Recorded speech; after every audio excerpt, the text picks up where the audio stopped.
hidden blades, parkour, leap of faith, cool hoods, secret tombs, and magic wizards from the Stone Age. This is Assassin's Creed 2. Question: which is your favourite Assassin's Creed game and why? Comment your answer and I'll pin you. Assassin's Creed 2 came out on the 17th of November 2009. Back then, it was a major step up from the first game. It has larger emphasis on action, and gameplay was a lot more open-ended. Ubisoft Montreal took the art statement that was AC1 and said, okay, now let's make a fun game. These days, with a multitude of Assassin's Creed games at our disposal, one wouldn't be blamed for asking, why should I bother playing such an old Assassin's Creed? And that's what I'm here for. We'll delve into the game's world, its story and characters, gameplay mechanics, hidden details, and hopefully answer the question, should you play Assassin's Creed 2 all these years later?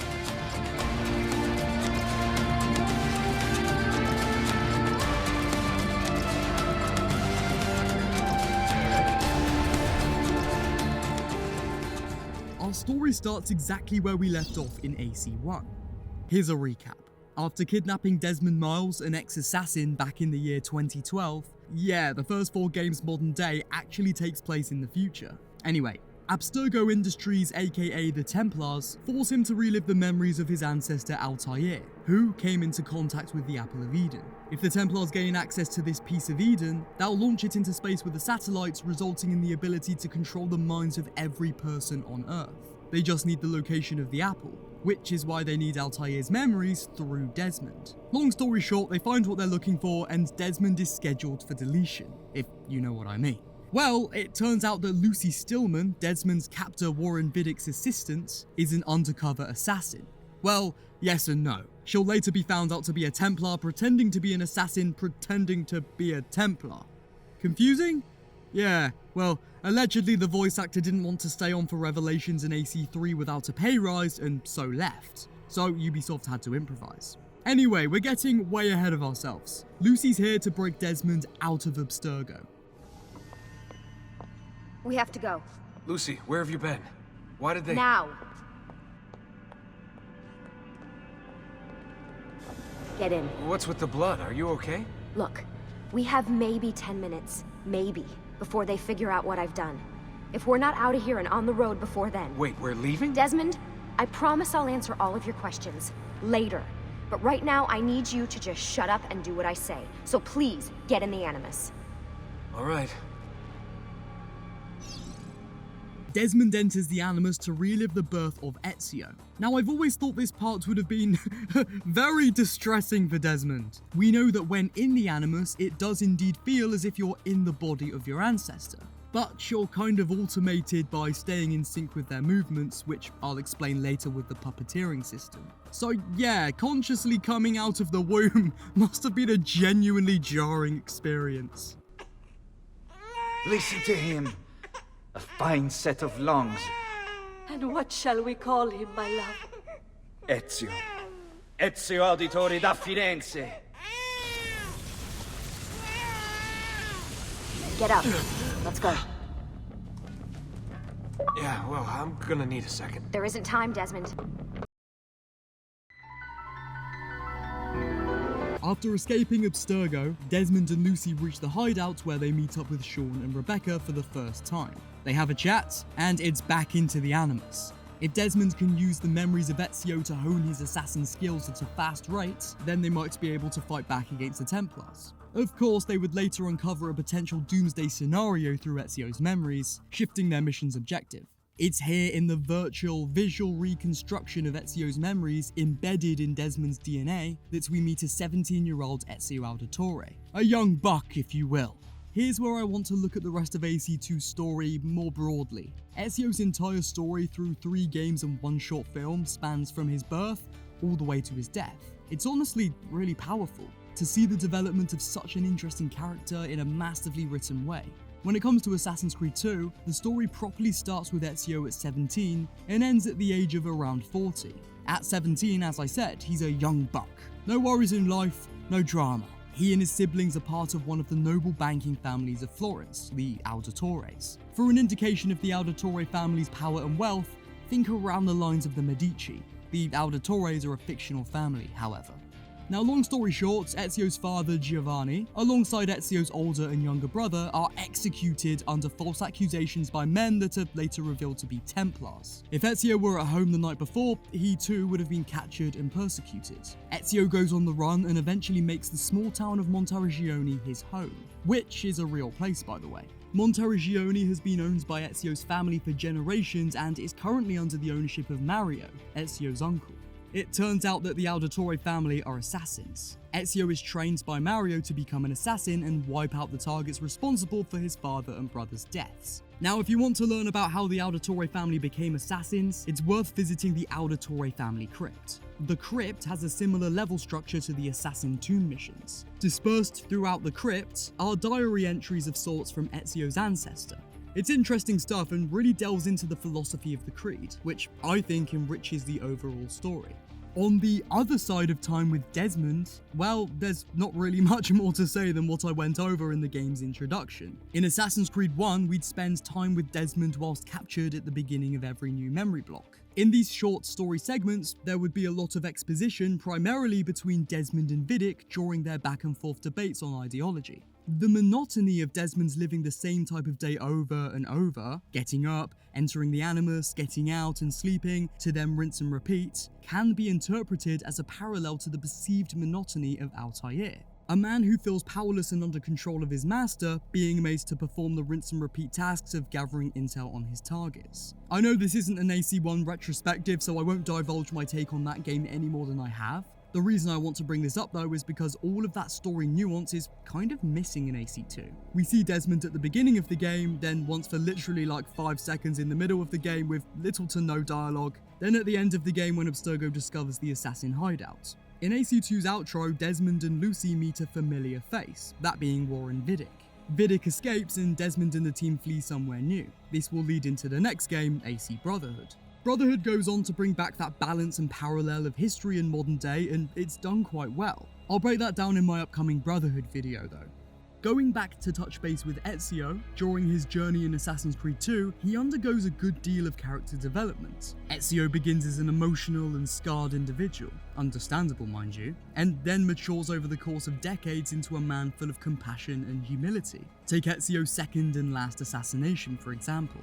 After assassinating Vieri de Pazzi in 1478, he berates Vieri's corpse, completely disrespecting the cadaver. Now let's fast forward to a more recent memory, during the fight between Ezio and the Templar Grand Master Rodrigo Borgia in 1499. Rodrigo Borgia is the guy that orchestrated every bit of pain caused to Ezio down to the minute detail. And what does Ezio do? He lets him go.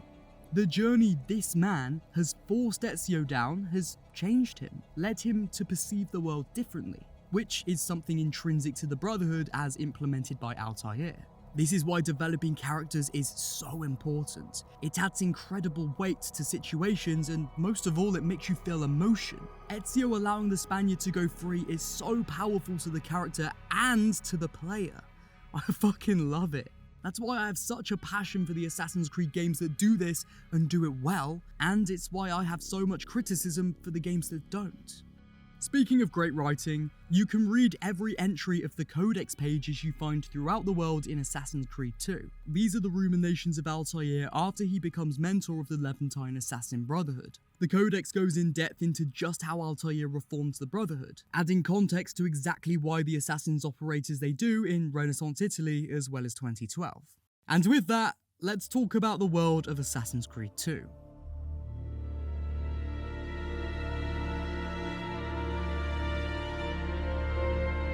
Assassin's Creed 2 follows the semi-linear open-world format.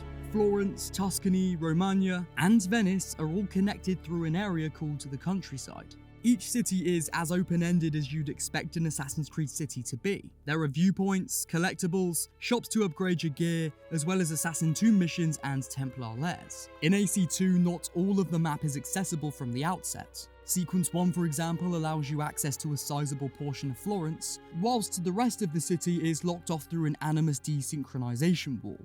As you progress through the story, more areas of the city are unlocked. Now, a lot of fans of the RPG-style Assassin's Creed games might be turned off to this, and I get it, this is a much more linear approach to an open world, so If that's the case, I'd suggest going into these worlds not with the view of, I'm going to go and explore all of Italy, but more, I'm going to go and experience a very focused Assassin's Creed story and see where it takes me.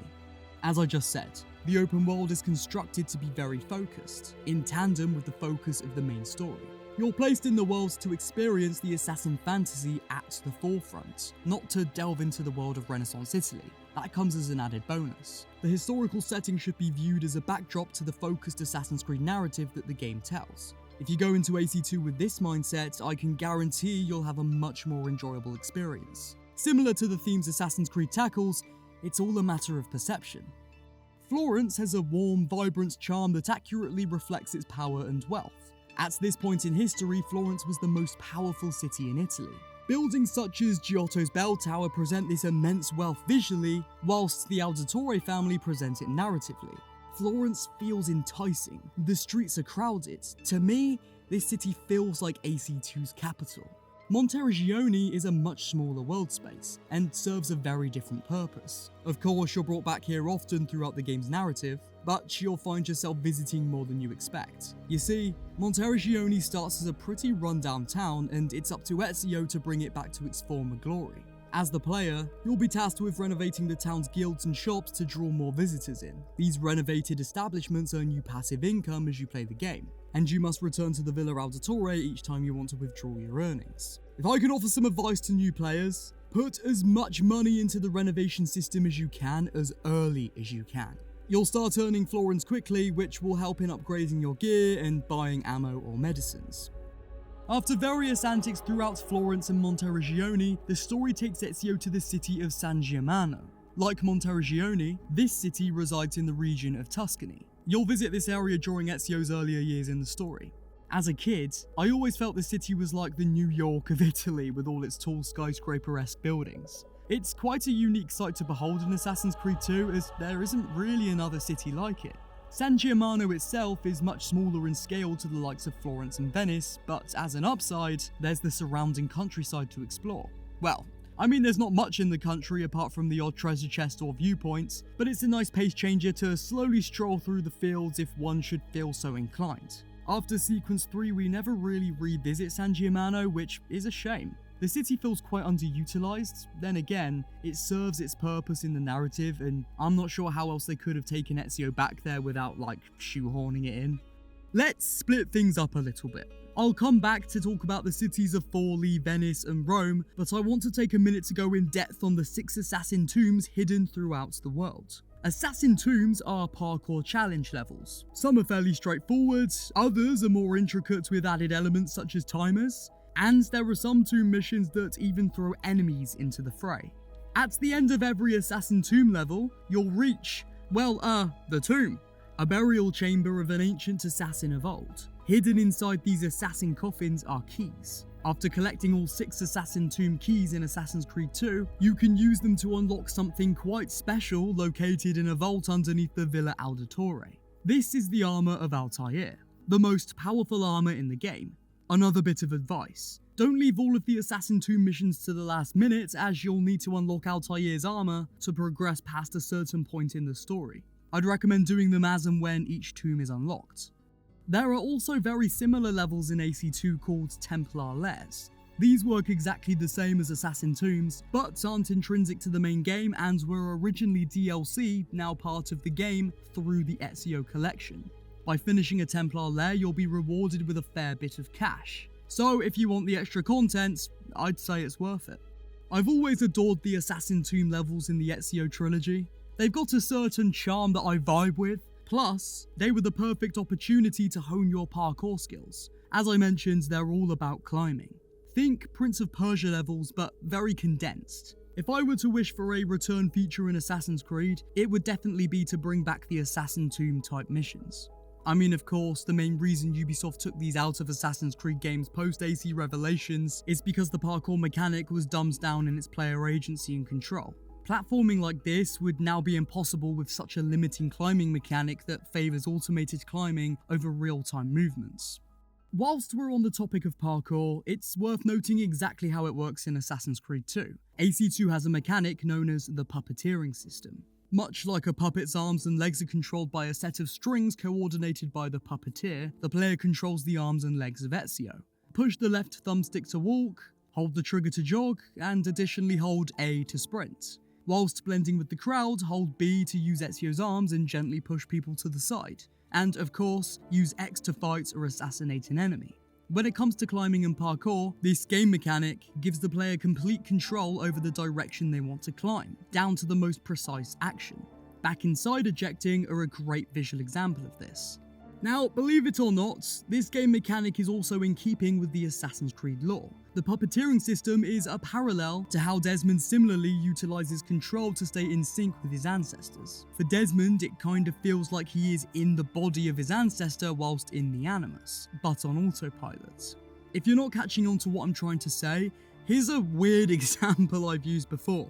You know in the movie Ratatouille? You know how Remy the rat pulls on the dude's hair to control the arms and legs? Yeah, well, I imagine it's kinda like that. Desmond feels like he is the one moving, but really, he's just following the path laid out for him. There's this guiding hand that Desmond feels. If he fights against this and performs actions that his ancestor did not do, then he will desynchronize. Again, kind of the same as in Ratatouille, when if the dude doesn't do what the rat asks, he fucks up the meal. Examples of this are being killed in battle, visiting areas his ancestor did not go to at the time in their life, or taking out innocents. And you can see a narrative example of this in AC1 at the start of the game, when Desmond is forced into the Animus for the first time. Your health bar is actually a sync meter. Well, I mean, it's obviously a health bar as the player, but narrative-wise, everything on the HUD and UI is indeed what Desmond sees in the Animus. It's a brilliant art direction and perfectly works in tandem with Desmond, Ezio, and the player. Okay, let's get back into discussing the world and start with Forli. Initially, the region of Romagna is only briefly visited as a pit stop en route to Venice, though later on, this area is revisited for the Battle of Forli DLC. Again, the Ezio collection makes all DLC part of the main game for Assassin's Creed 2, Brotherhood, and Revelations, so coming back to Forli and partaking in the small story is now mandatory. The region of Romagna is swampy and desolate. Now, this is the one area in Assassin's Creed 2 that isn't completely controlled by the Templars. I wonder if this is a visual cue to the Templars' wealth and power. You've got Florence, Venice, and San Gimignano being these magnificent powerhouses, then you look at Forli being this run-down, poor city. It makes you think. Sure, the Templars' means to an end is objectively pretty bad, but their power across Italy surely makes for more jobs for the common people, less famine, potentially even less war? Maybe? Maybe. What does any of that really matter though, if nobody has the freedom to choose their own path? Venice is my absolute favourite city in Assassin's Creed 2 and possibly out of any Assassin's Creed game. It's got such a different vibe to any other city, mainly due to the fact that Venice is full of canals that run through it. Venice also has unique architecture that I personally love, and it feels like it has some of the best parkour routes out of all the cities in AC2. The story really gets crazy during the Venice sequences too, which probably adds to my adoration for it. I also had a ton of fun exploring Venice myself back in 2019. I mean, I also went to Florence and had a good time there too, but Venice is just such a charming little city. My friend Ben and I literally explored every inch of that place. Alright, here's the story. On our last night in Venice, I told Ben I'd be back in about 15 minutes or so. I put my earphones in and played Ezio's Family from the AC2 soundtrack whilst I strolled through the streets, now quite empty as it was late. I remember looking up to the rooftops, almost expecting to see Ezio. I did a little nod to him and left for the next city. Good times. The last location Ezio visits during our playthrough is Rome, though it's only a small linear section dedicated to the final memory. Not much to say about this area as of yet, because we really dive into everything Rome has to offer in Assassin's Creed Brotherhood, which I'll be making a video on next. Subscribe and turn on bell notifications if you don't want to miss it. Lastly, we've got to talk about the soundtrack of Assassin's Creed 2. It's gorgeous. It completely embodies the era and setting of AC2, but I also believe the soundtrack intentionally conveys the character development of Ezio in an incredibly nuanced way. Take the soundtrack of Florence. It's fairly upbeat and whimsical. It's high in tone and feels light. I believe this is to convey the innocent adolescence of Ezio during the beginning of the game. Florence's soundtrack contains the feeling of wonder, Again, I know it's to put emphasis on the city itself, but it's all in theme with Ezio's growth. The music we hear during sequences in San Giammano is slightly lower in tone and has a heavier sound. Things don't feel as hopeful as Florence's ambient score, but there's still this sense of pushing onwards. Venice sounds beautifully somber. Its tone, again, sounds lower, sounds gloomy, almost as if Ezio feels the weight of his journey. It's less about possessing the desire to move forwards, but the absolutely imperative nature of his mission, meaning he cannot stop even if he may want to. This is Ezio's life. It has been for years. The fight is all he knows. Such a life can be taxing on the soul, and I think the music of Venice is Ezio screaming out for help, his pain echoing across generations.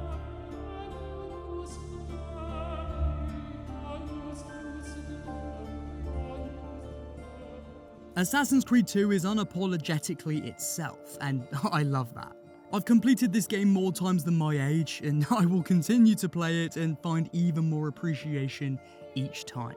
Ezio was like my childhood hero, as sad as that sounds. I also have a hilarious memory of being at my friend's house after school back in 2010. We were trying to beat the flying machine mission, but because we were 9, we were actual shit at the game. The funny thing was, each time we'd crash and the game would reload, these guards would have completely different facial features. We ended up deliberately crashing just to laugh at whatever the guards would look like next. Actually, I think that's where I'll leave it today. Yeah, leave it on a nice sentiment. Well, there you have it, Assassin's Creed 2. Should you play it? Why not? Give it a go with an open mind and see what all the fuss is about. If you liked this video, then you'll also enjoy this video I made on AC Odyssey. Tap or click the cards at the top right of the screen to watch it. Before you do that though, a like on this video would be greatly appreciated. And if you made it this far, comment hashtag EzioRizMaster69. My Twitter and Instagram are linked in the description. You can also join and become a channel member today. For just $5 a month, you will be supporting me and you'll be fueling videos just like this. I love you guys. May the Father of Understanding guide us. I will see you soon. Goodbye.